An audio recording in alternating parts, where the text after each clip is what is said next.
কেন্দ্রীয় নির্দেশনা অনুযায়ী ঢাকা মহানগর দক্ষিণ বিএনপির ৩৩ নং ওয়ার্ড বিএনপির আওতাধীন সকল ইউনিট কমিটির ইফতার ও দোয়া মাহফিলের আয়োজন করা হয়েছে। নেতাকর্মীদের ঐক্যে এবং সাধারণ জনগণকে সম্পৃক্ত করার জন্য ইউনিটে সাধারণ জনগণ এবং নেতাকর্মীরা তৃণমূল পর্যায়ে ঐক্যের জন্য একে অপরের সাথে সম্পৃক্ত আনন্দ উৎসবেরই একটা অংশ হিসাবে এই জিনিসটা তারেক রহমানের নির্দেশে আমরা আয়োজনটা করছি।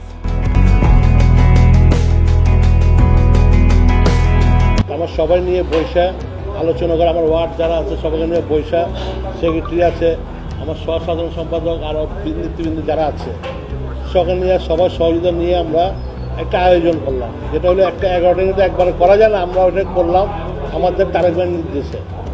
উক্ত আয়োজনে উপস্থিত ছিলেন ঢাকা মহানগর দক্ষিণ বিএনপির আহ্বায়ক কমিটির সদস্য মোহাম্মদ শরীফ হোসেন, সাবেক কমিশনার ও বর্তমান সদস্য নাসরিন রশিদ পুতুল আপা, বংশাল থানা বিএনপির সাবেক সভাপতি তাজউদ্দিন আহমদ তাজ, ৩৩ নং ওয়ার্ড বিএনপির সভাপতি আব্দুর রহমান, ৩৩ নং ওয়ার্ড বিএনপির সাধারণ সম্পাদক হাজী মোহাম্মদ সিরাজ উদ্দিন সিরাজ সহ ৩৩ নং ওয়ার্ড বিএনপির সকল স্তরের নেতৃবৃন্দ। আজকের এই সবাই আপনাদেরকে ধন্যবাদ জ্ঞাপন করছি। আজকে এই রাস্তার মাঝে আমরা জনসম্মুখে আমরা আজকে ইফতার বিতরণ করছি। এই ইফতারের আয়োজনটা দেশনায়ক তারেক রহমানের নির্দেশে হচ্ছে।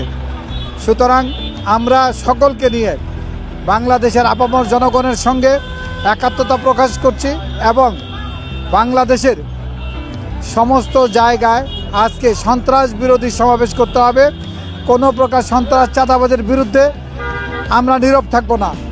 আমরা চাই সারা দেশে আজকে গণজাগরণ গড়ে তুলতে হবে। বাংলাদেশের মানুষকে আজকে সাধারণ মানুষের পাশে দাঁড়াতে হবে।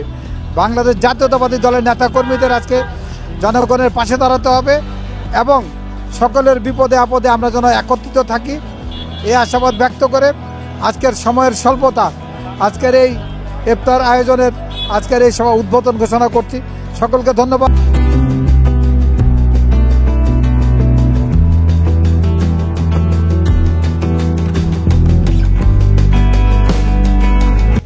পবিত্র মাহে রমজানের এই সময় কেন্দ্রীয় নির্দেশনা অনুযায়ী তারা গরিব ও অসহায়দের মাঝে ইফতার বিতরণ করেন।